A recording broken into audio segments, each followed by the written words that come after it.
हसनैन भाई, आप चंद रोज़ कबल एक बात बोल रहे थे कि लाखों की शादी घर की बर्बादी। अब मैं सोच रहा था कि शादियों पे लाखों तो लग ही जाते हैं, तो वो घर की बर्बादी किस तरह है? आज आपको अचानक वैसे ये बात यहाँ याद आ गई है। यहाँ तो अब इनकी भी शादियाँ होनी हैं अभी माशाल्लाह। बिल्कुल। ये भी सोच में पड़ जाएंगे। ये असल में बस कुछ मामलात मैंने ऐसे देखे जिनकी वजह से अचानक ये बात मेरे ज़हन में आई, तो मैंने आपसे कर दी थी एक मौके पे। मामलात इस तरह के कि आए रोज़ बिलखसूस पाकिस्तान के अंदर मैं तकरीबन हर दूसरे तीसरे रोज़ के बाद ये सुनने में आ रहा है, मेरे पास मैसेजेस आते हैं। कभी किसी का घर उजड़ रहा है, कोई बीवी को घर से निकाल रहा है, कोई कुछ कर रहा है, कोई कुछ कर रहा है। इस वक्त हालात बड़े नाजुक हैं।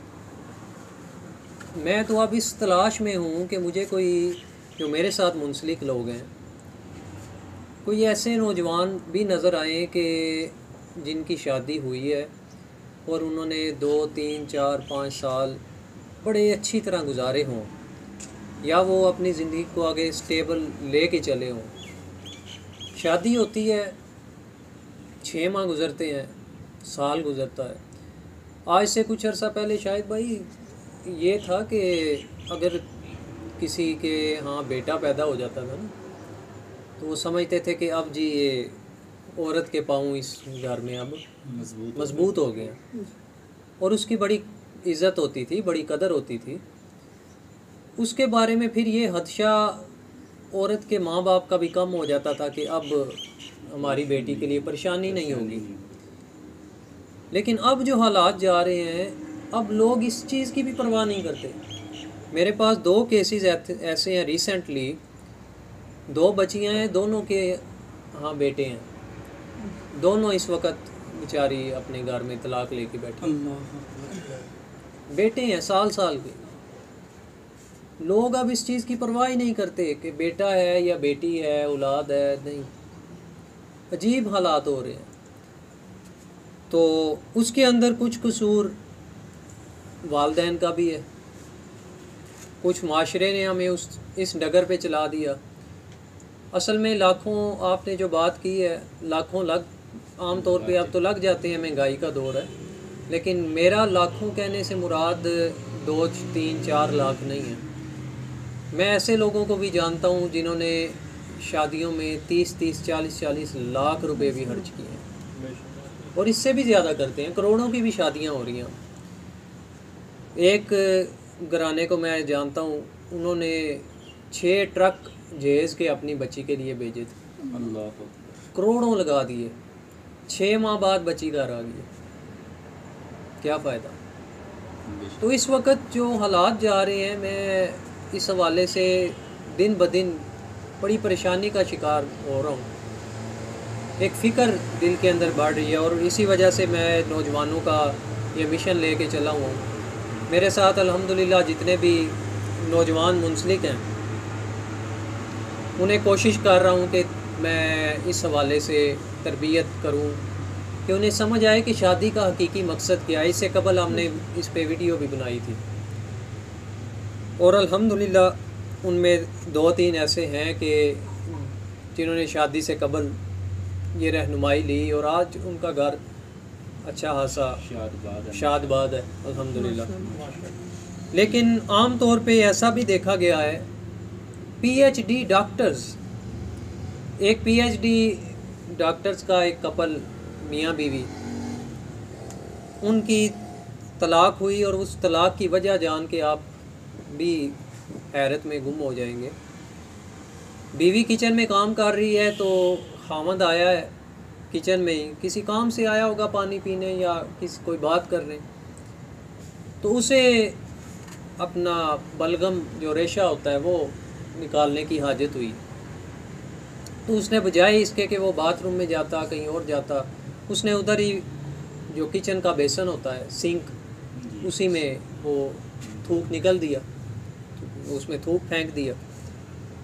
तो जब बीवी ने देखा, वो भी पीएचडी डॉक्टर थी, तो उसने जब देखा तो उसे बड़ी कराहत हुई और बड़ा गुस्सा आया। उसने कहा कि ये तुम्हें शर्म नहीं आती? तुम अच्छे पीएचडी डॉक्टर होकर तुम्हें ये नहीं पता कि किचन के बेसन में जहाँ बर्तन धोए जाते हैं तुम इधर थूक रहे हो। बस इतनी सी बात थी। अब चाहे वो डॉक्टर हो, थी तो बीवी ना। जी बिल्कुल। और मर्द हाकम होता है, मर्द की अल्लाह ताला ने इज़्ज़त बढ़ाई है। तो वो अपने ही हामंद को, अपने ही हाकम को वो कह रही है कि तुम हमारी मजाल क्या है कि तुम, और उसी के घर में रहती है। बस इस पे फिर मर्द को भी गुस्सा आया, दोनों की तकरार हुई, बहस हुई। वो बहस बढ़ती बढ़ती इस हद तक पहुंच गई कि तलाक होगी। तो पढ़ाई का वो शऊर भी मिला, वो आपस में ये जज्बात में आ गए, बर्दाश्त ख़त्म हो गई है ना। अब वो बर्दाश्त का जो सबक है वो कॉलेजेस यूनिवर्सिटीज़ में तो नहीं मिलता। आप भी यूनिवर्सिटीज़ में पढ़े हुए हैं, मैं भी यूनिवर्सिटी में पढ़ा हुआ हूँ। 16 साल तालीम, कोई बर्दाश्त का लेसन उसके अंदर कोई सबक नहीं है, तरबियत नहीं है। हमारे जो सिलेबस हैं उनके अंदर से तरबियत उठ गई। तो असल में जो मैं अपने मौजू की तरफ वापस, आपने जो बात पूछी है कि हमारे यहाँ शहरों के अंदर, इन इलाकों में शायद अभी इतना रवाज ना आया हो, लेकिन हमारे यहाँ जो है बहुत ज़्यादा खर्चा किया जाता है, लाखों लगा दिए जाते हैं और रस्में बनी हुई हैं बहुत ज़्यादा। लेकिन इस चीज़ की तरफ फोकस बिल्कुल नहीं किया जाता कि हम जिस ख़ानदान से या जिस बेटे या बेटी से रिश्ता जोड़ने जा रहे हैं उनके अखलाकियात कैसे हैं, उनका किरदार कैसा है। या अगर कोई बंदा शादी कर रहा है, अगर नौजवान है, आज के नौजवान ने अगर शादी करनी है तो उसने देखना है, या अगर कोई बेटी है उसने शादी करनी है, उसने देखना है मेरा कपड़ा जूता कैसा होना चाहिए, शादी पे क्या पहनना है, पहले दिन के फंक्शन पे क्या पहनना है, मेहंदी पे क्या पहनना है, आगे वलीमे पे क्या पहनना है। इन चीज़ों की तरफ फोकस है, लेकिन इस तरफ बिल्कुल फोकस नहीं है कि शादी करनी है तो इस शादी को कल को निभाना कैसे। निभाने की तरफ कोई ना माँ बाप तरगीब दे रहे हैं, ना ही जिनकी शादी हो रही है उनकी कोई तरगीब है। तो लिहाजा यहाँ मैं एक हदीस पाक कोट करूँगा। आका अलैहिस्सलाम मुबारक ने फरमाया कि सबसे बरकत वाला निकाह वो है, बरकत वाला जिसमें कम खर्चा हो।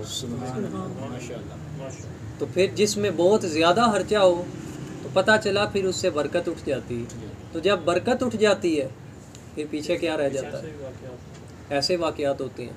तो लिहाजा कोशिश करनी चाहिए कि हम इस बात की तरगीब दें, मैसेज फैलाएं और ख़ुद भी इस पे अमल करें कि बहुत ज़्यादा आप खर्चा जो आपने अपनी शादी पे करना है, हो सकता है आप उस खर्चे में से चंद यतीम बच्चियों की शादी कर सकें, माशाअल्लाह। उस खर्चे को बचा के आप किसी की मदद कर सकें। या अभी जो हालात सैलाब ज़दगान के हो चुके हैं, आप अपनी शादियों को थोड़ा सा समेटें। उन शादियों में से इन लोगों के लिए अगर आप हिस्सा निकालते हैं तो मैं समझता हूँ उनके दिल से जो दुआएं निकलेंगी उससे आपके घर संवर जाएंगे। उनके उजड़े हुए घर आप बसा दें, आपके घर रब बसा दें। माशाअल्लाह। फिर उन्हीं शादियों में से आप वो पैसे बाद में बीवी पे लगाने बजाय।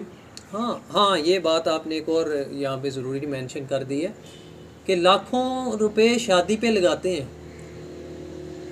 बड़ी पॉइंट की बात है, लाखों रुपए लगाते हैं, बीवी को घर लाते हैं, शादी के बाद उस पर 10,000 भी लगाने को तैयार नहीं है। ये बड़ी डीपली मैंने इस चीज़ का एनालिसिस किया है। 10 लाख लगा के बीवी लाई है, घर में खर्चा किया है, शादी के बाद 10,000 भी उसको नहीं देते कि वो अपनी मर्ज़ी से कुल्ली एहतियार के साथ अपने लिए कुछ चंद चीज़ें खरीद सके या अपने बच्चों के लिए कुछ खरीद सके, तो उसका क्या फ़ायदा। तो लिहाजा उधर लगाने से उधर आप कम लगा लें, शादी के बाद उस पर अगर आप ज़्यादा लगाएं तो वो आपकी हमेशा के लिए वफ़ादार भी होगी और उसका हक भी है। तो तब घर संवरते हैं। घर इस तरह नहीं संवरते कि बीवी को कुछ ना दें और बाहर खुद भी याशियाँ करें और दूसरों को भी याशियाँ करवाएं। तो अल्लाह तबारक व तआला हमें अमल की तौफीक अता फरमाए।